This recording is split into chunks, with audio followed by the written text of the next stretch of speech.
오늘은 지난 시간에 소개한 테마선에 관한 공부를 심도 있게 해보겠습니다. 테마선의 특징에 대해서는 지난 시간에 충분히 설명을 드렸습니다. 20일 이동평균선보다 다소 느리고 완만하게 주가의 변동을 표현해 준다고 했습니다. 항시 주식 투자에서 우리는 여유를 가져야 합니다. 일시적인 조정 혹은 일시적인 반등에 현혹되지 않고 조금 느긋하게 주가의 흐름을 관찰하면서 시세를 파악해야 합니다. 그런 차원에서 이 선을 충분히 활용해 볼 수 있습니다. 바로 차트로 가보겠습니다. 현대모비스입니다. 지나간 차트입니다. 여기서부터 주가의 흐름을 보겠습니다. 보시다시피 121선보다는 테마선이 진폭이 크고 21선보다는 진폭이 완만하다는 것을 알 수 있습니다.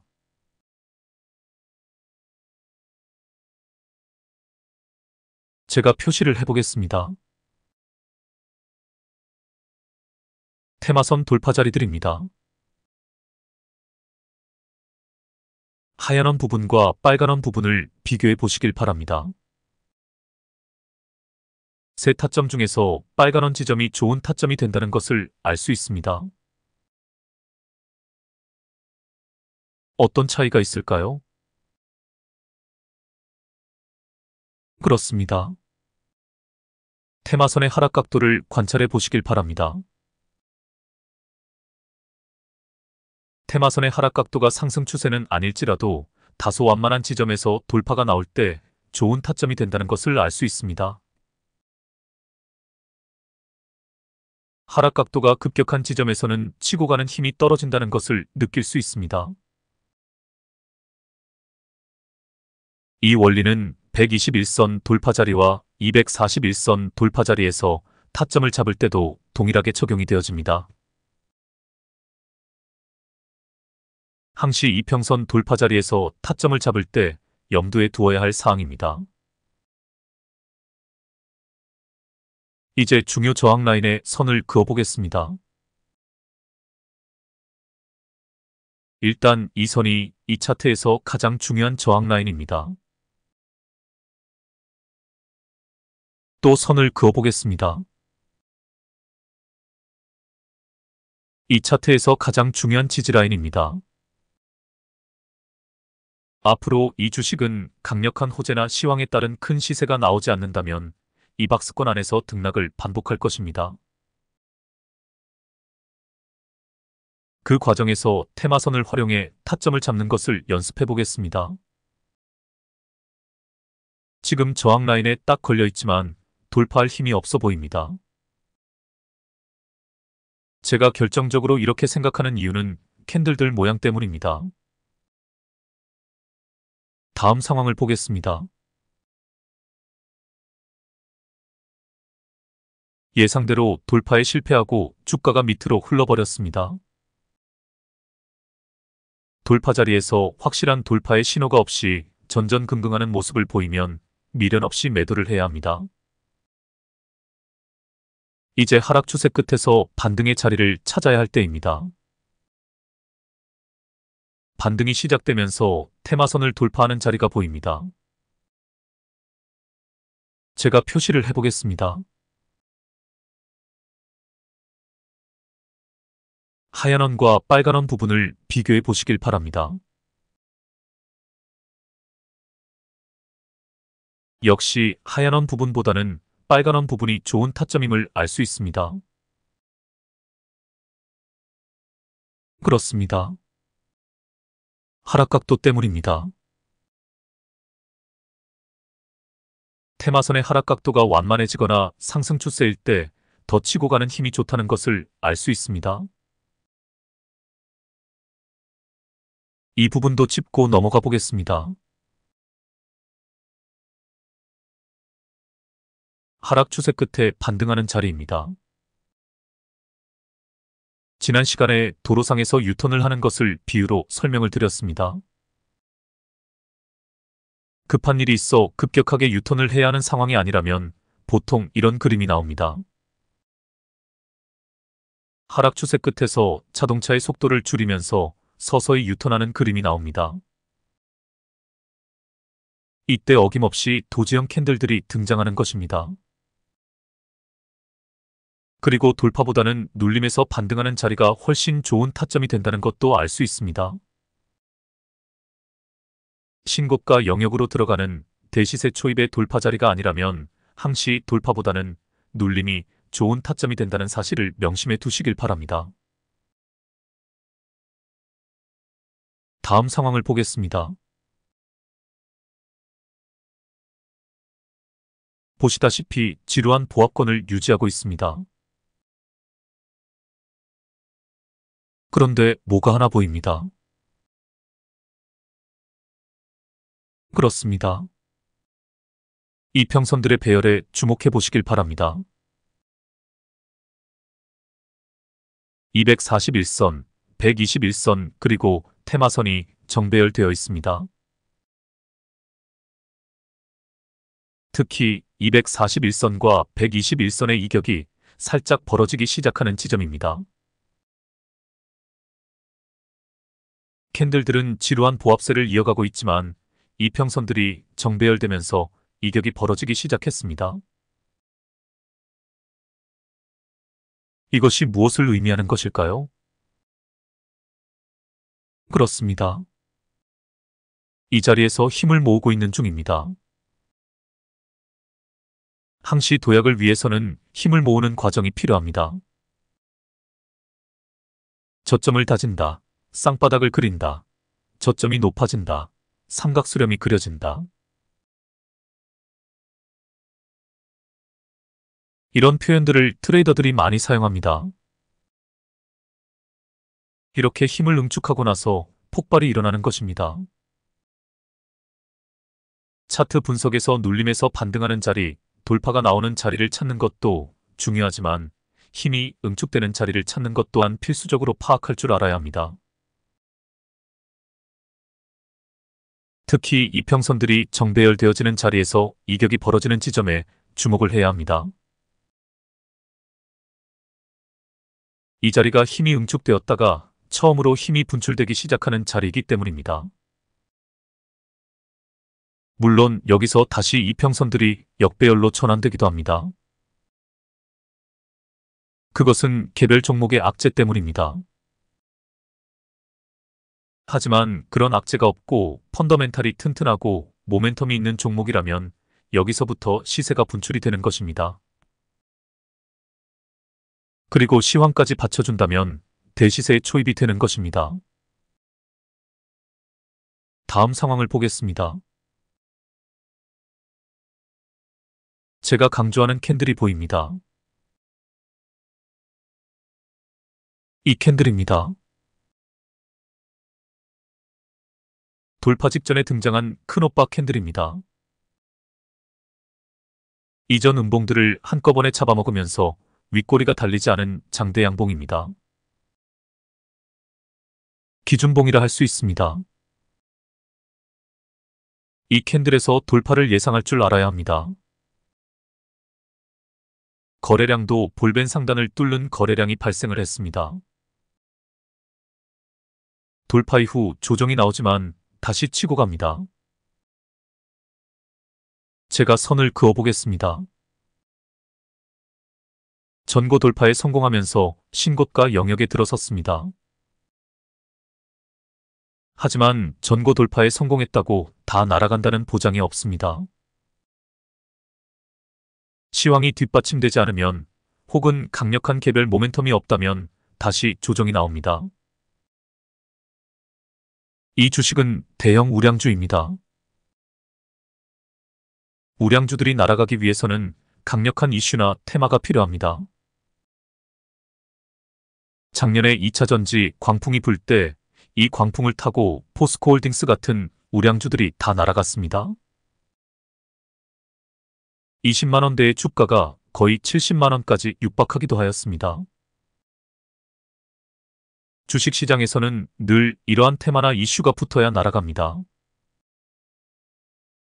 지금 시장에서 순환매가 돌고 있지만 가장 핫한 섹터는 뭐니뭐니 해도 전력 관련주들입니다.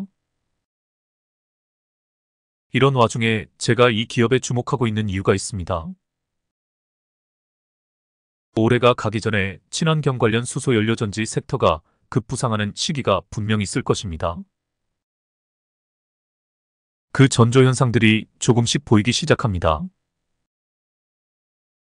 그때가 되면 이 종목이 대시세를 탈 수 있다고 봅니다. 제가 차트 분석이 끝나고 뉴스를 하나 들려드리겠습니다. 지배 구조 문제로 잡음이 있기는 하지만 이 기업이 얼마나 우수한 기업이며 미래지향적인 기업인지를 아실 수 있을 것입니다. 다시 차트로 가보겠습니다. 전고 돌파 이후의 상황에 주목해 보시길 바랍니다. 돌파 후 눌림에서 다시 반등이 나온 상황입니다. 이제 다시 눌림이 나올 차례입니다. 저지발을 터치하고 반등하는 자리가 좋은 타점이 될 것입니다. 반면 저지바가 깨진다면 하락 추세로 전환이 될 것입니다. 다음 상황을 보겠습니다. 우와, 이건 뭔가요? 이 종목에 큰 악재가 터진 것임에 틀림이 없습니다. 제가 이 당시 나온 기사를 하나 읽어드리겠습니다. 현대기아차와 현대모비스가 러시아에 대한 경제 제재의 여파로 52주 신저가를 기록했다. 서방 국가들의 러시아 경제 제재에 현지 사업에 대한 우려가 커진 것이 현대차, 기아, 현대모비스 부진의 요인으로 풀이된다. 이문영 삼성증권 연구원은 미국과 유럽이 러시아 은행을 국제결제 시스템에서 제외하기로 결정하면서 현대기아차의 러시아향 수출은 당분간 어려울 것이라며 현대차 및 기아의 최대 손실은 약 2천억 원 및 2,500억 원으로 추정된다고 전했다. 이렇게 악재가 하나 터지면 아무리 우량한 기업이라도 급락이 나오는 것이 주식입니다. 다음 상황을 보겠습니다. 일단 테마선을 터치하고 반등하는 자리들이 보입니다. 제가 표시를 해보겠습니다. 이런 자리들입니다. 이런 자리들이 단기적으로 좋은 타점이 된다는 것을 알 수 있습니다. 이후 박스권에서 횡보하다가 급락이 나오고 나서 다시 주가는 밑으로 흐르고 있습니다. 테마선도 깨지고 저지바도 깨지고 있습니다. 하지만 241선, 121선, 테마선은 모두 우상향 중입니다. 이럴 때 우리는 기회를 노려야 합니다. 지금 정확히 아랫꼬리로 121선을 터치하고 있습니다. 121선이나 241선을 터치하고 반등하는 자리가 좋은 타점이 될 것입니다. 다음 상황을 보겠습니다. 반등의 신호가 나왔나요? 나왔습니다. 이전 음봉을 완벽하게 잡아먹지는 못했지만 121선을 터치하고 반등하고 있습니다. 그리고 거래량에 주목해 보시길 바랍니다. 거래량은 줄었는데 가격은 오히려 상승을 했습니다. 팔 사람보다 살 사람이 많다는 뜻입니다.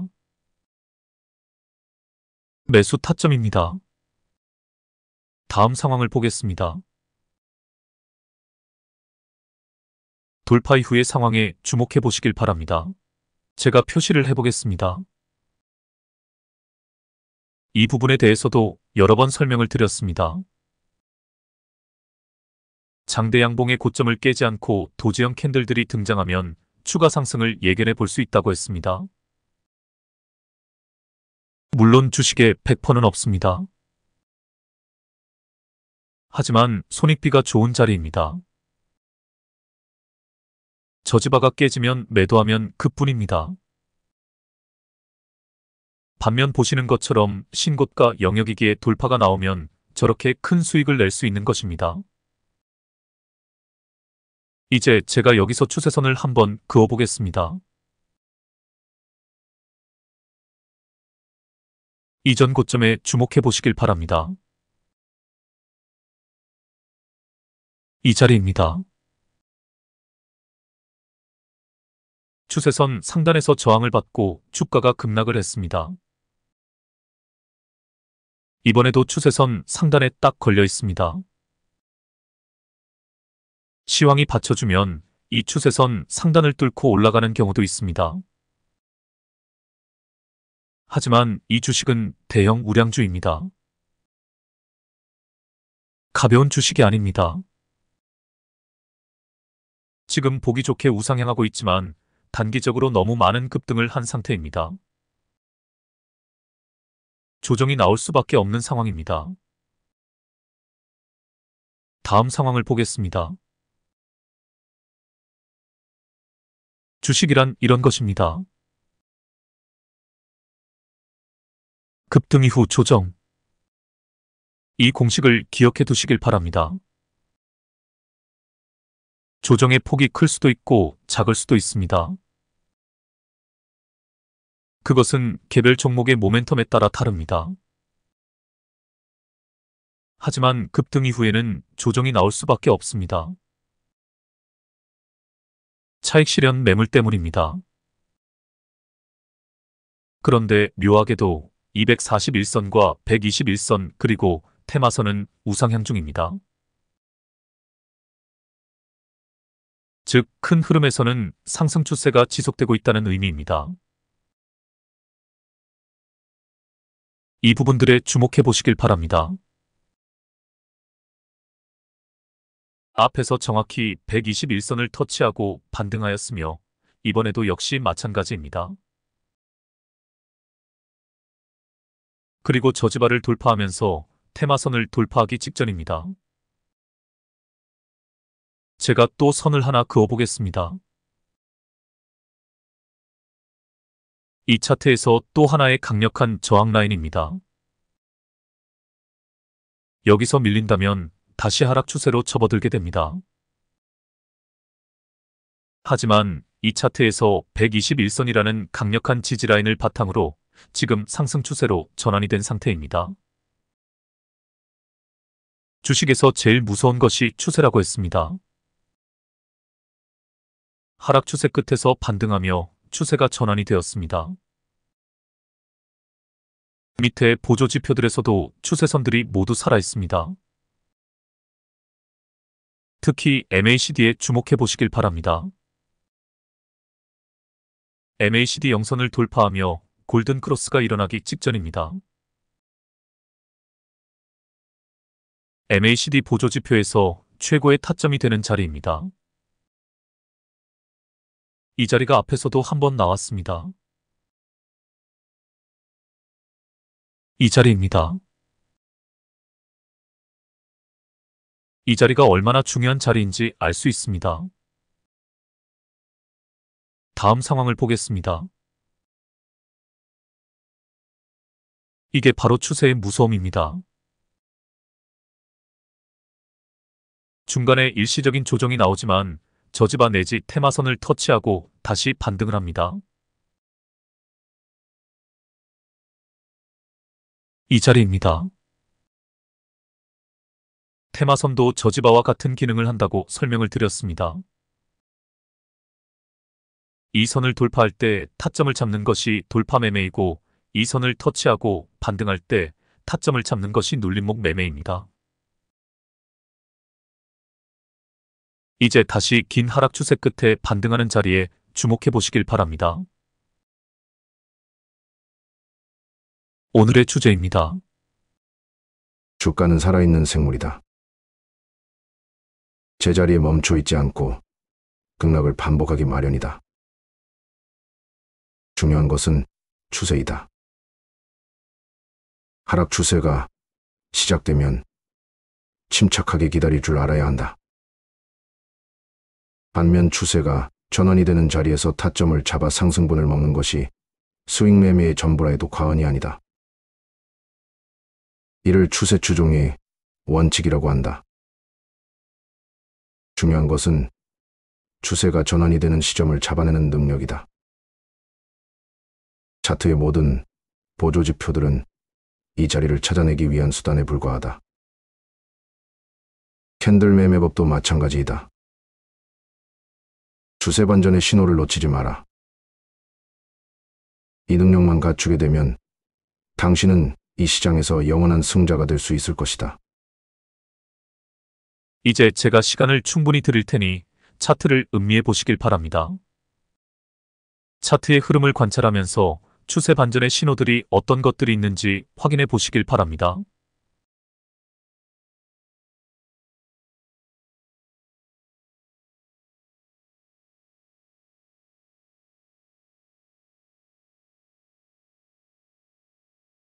이 차트에서는 121선이 가장 강력한 지지라인이라는 것을 알 수 있습니다. 앞 구간에서 이 라인을 제대로 돌파한 후에 상승 추세에서 단 한 번도 121선이 깨진 적이 없습니다. 반대로 이야기하면 이 라인을 터치하고 반등하는 자리가 최고의 타점이 된다는 것을 알 수 있습니다. 두 번째로 좋은 타점은 테마선을 돌파할 때 혹은 테마선을 터치하고 반등할 때 타점을 잡는 것입니다. 결론적으로 말해서 추세가 확실하게 전환이 된 이후에는 이 두 선만 활용해도 훌륭한 매수 타점을 찾아낼 수 있다는 결론에 이르게 됩니다. 제가 검증해 본 결과 사실 단기적인 수익을 내기 위해서는 61선 차트에서 공중부양선을 활용하는 것이 최고입니다. 하지만 조금 길게 보는 스윙 매매에서는 121선과 테마선 혹은 일목균형표 기준선을 활용하는 것이 훨씬 좋습니다. 실전에서 잘 활용해 보시길 바랍니다. 다음 상황을 보겠습니다. 이게 주식입니다. 업황부진이 시작이 되면 이런 우량주들도 속절없이 나락으로 가버립니다. 121선이 깨지고 241선 마저 무너졌습니다. 하지만 위기는 곧 기회가 된다고 했습니다. 침착하게 반등의 기회를 노려야 할 때입니다. 다음 상황을 보겠습니다. 반등의 자리가 나왔나요? 나왔습니다. 제가 추세선을 그어보겠습니다. 추세선의 상단을 뚫어야 확실한 반등의 신호가 됩니다. 지금 아슬아슬하게 추세선 상단에 딱 걸려있는 상태입니다. 그렇다면 조금 더 기다려 보아도 됩니다. 다음 상황을 보겠습니다. 이 정도면 상승 반전이 시작된 것을 알 수 있습니다. 하지만 급등이 나왔기에 단기적인 조정이 나올 것이 예상되어집니다. 다음 상황을 보겠습니다. 조정 후에 저지발을 터치하고 반등한 모습입니다. 테마선을 돌파하고 121선을 돌파하고 저지발을 돌파하고 있습니다. 그런데 아주 중요한 것이 하나 보입니다. 그렇습니다. 테마선의 하락 각도에 주목해 보시길 바랍니다. 테마선의 하락 각도가 너무 급합니다.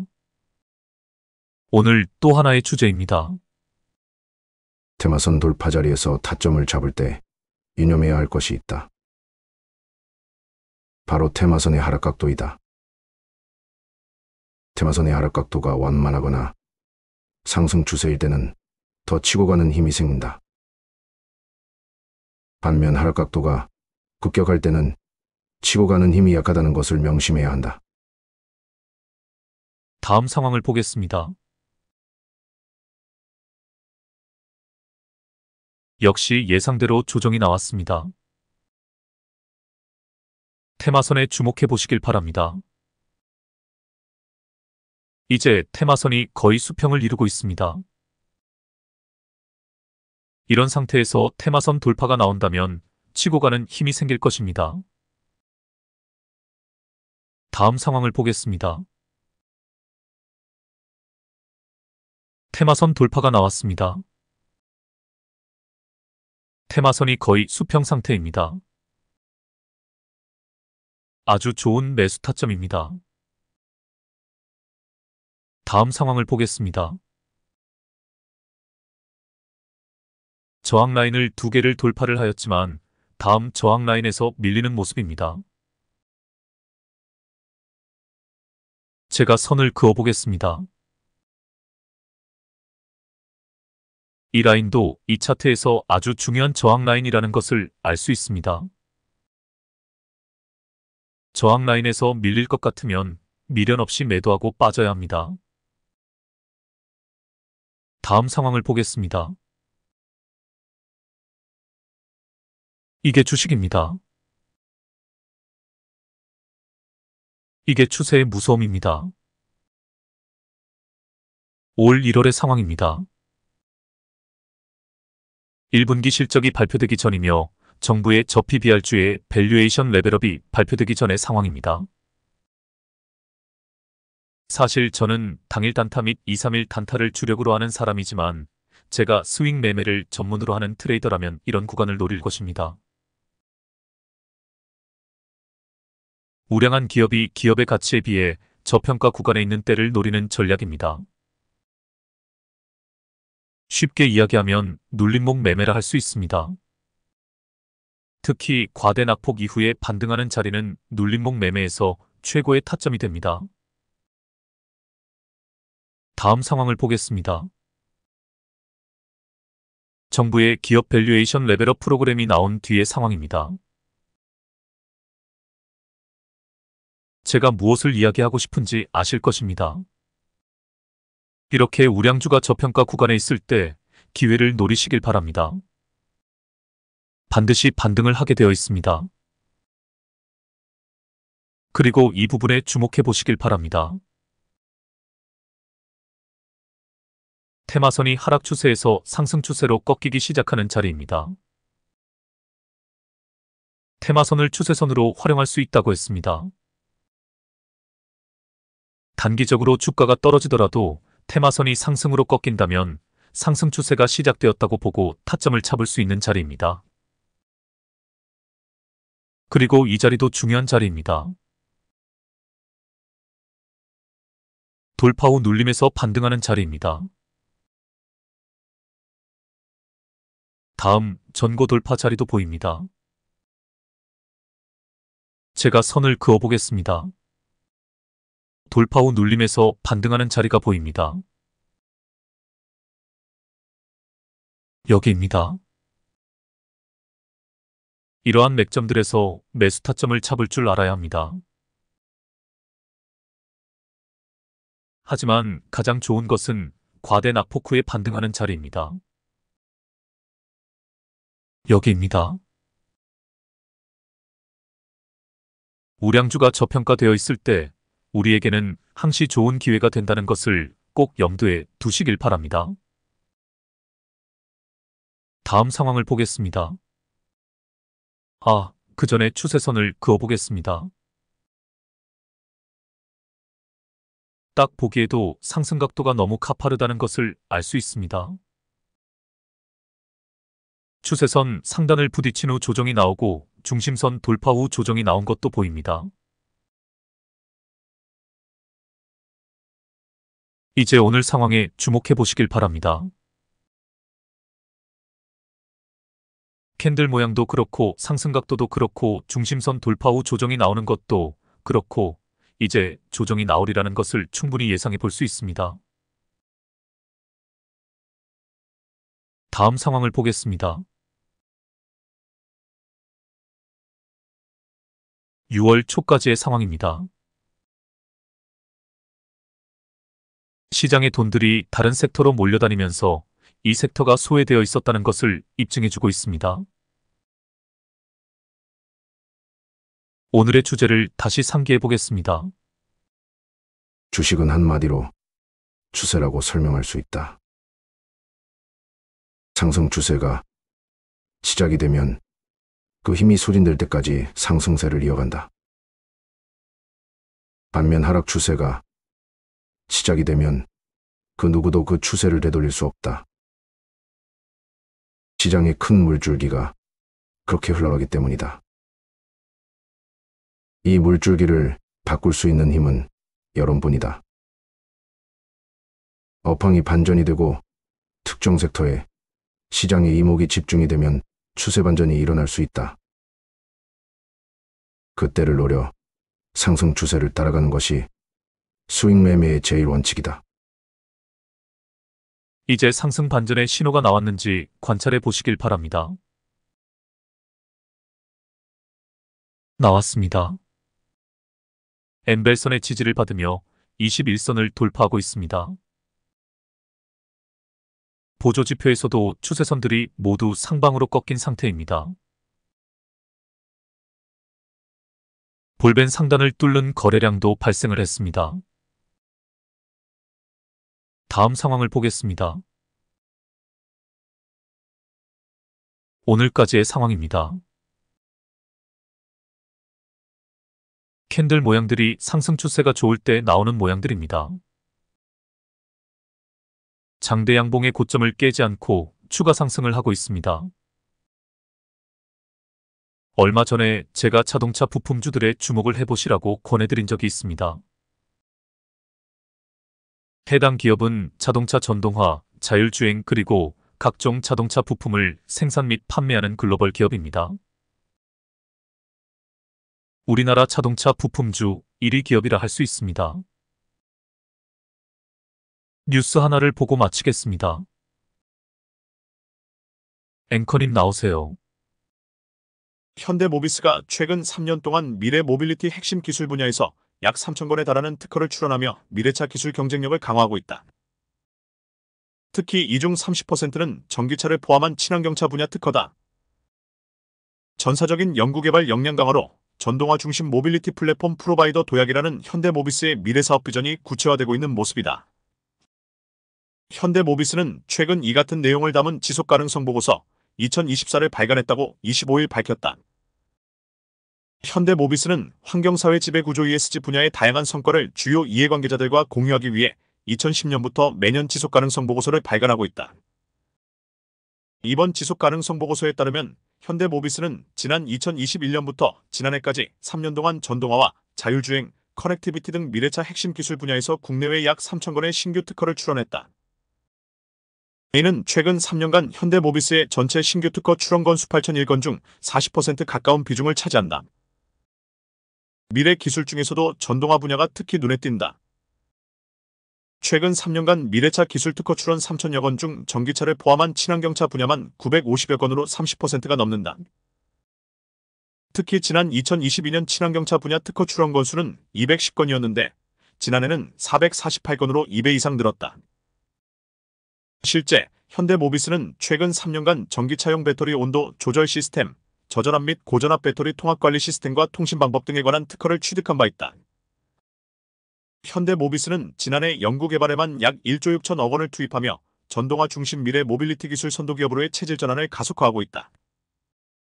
앞서 지난해 말 현대모비스는 경기도 의왕에 전동화 종합연구센터를 설립하고 차세대 전동화 기술 개발의 핵심 기지로 활용하고 있다.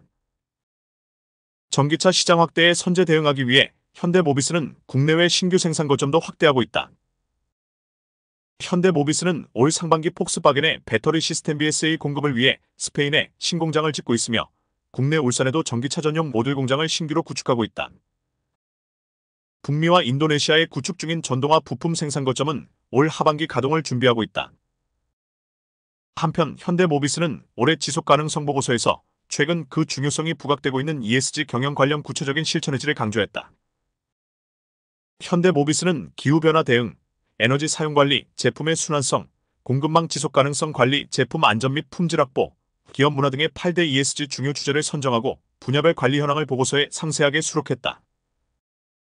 특히 현대모비스는 신규 글로벌 보고 기준을 참조하여 내용을 구성했으며 해외 사업장 및 국내 자회사를 포함한 연결 기준 데이터 공시 영역을 확대했다. 이 밖에도 현대모비스는 기후 위기 대응 분야에서 올해 처음으로 국내외 사업장 온실가스 배출량뿐만 아니라 공급망 온실가스 배출량까지 제3자 검증을 받으며 온실가스 관리에 관한 정보 공시를 한층 강화했다. 이상입니다. 저는 우리나라가 아직 진정한 의미에서 IT 강국이라고 생각하지 않습니다. 하지만 저는 향후 10년 내지 20년 안에 모든 경제 인프라를 기반으로 우리나라가 세계를 선도하는 국가가 될 것이라 예상하고 있습니다. 세계 최빈국 중 하나였던 방글라데시가 섬유 산업을 기반으로 초고도 경제 성장을 하고 있습니다. 이 경제 발전의 기반을 마련해 준 것이 바로 우리나라입니다. 세계 모든 개발 도상국들의 경제 성장 모델이 된 우리나라에서 기술과 자본을 모두 제공을 했기에 이런 일이 가능해진 것입니다. 그뿐만이 아닙니다. 몽골은 그냥 우리나라화 되어가고 있습니다. 문화 자체가 우리 문화가 되어가고 있다고 해도 과언이 아닙니다.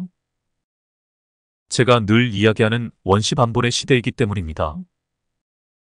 네이버에서 만든 라인 같은 플랫폼이 각국의 플랫폼 시장으로 확대가 되면 한류를 기반으로 우리나라의 문화는 급속도로 세계 구석구석 전파가 될 것이고 우리나라는 명실상부한 아시아의 맹주가 될 것입니다. 여기에 더해 자동차, 방산, 전자제품, 식품, 화장품 등등 우리나라 제품들은 공급을 못할 정도로 전 세계 시장에서 폭발적인 수요가 일어날 것입니다. 지금도 품절 현상으로 불닭볶음면을 사기 위해 2시간을 차트를 타고 이동하여 구매를 하는 매니아들이 늘어나고 있습니다. 그런 가운데 현대모비스 같은 우수한 기업은 친환경을 목표로 사업 기반을 미래지향적으로 발전시켜가고 있습니다. 업황 반전의 시기에 이러한 우수한 기업에 투자하는 것을 충분히 고려해 볼 수 있는 것입니다. 게다가 여기에 수소전지 같은 테마가 붙으면 이 주식은 고공행진을 이어갈 수 있을 것입니다. 오늘은 이것으로 마치겠습니다. 그럼 좋은 하루 되시길 바랍니다. 다음에 뵙겠습니다.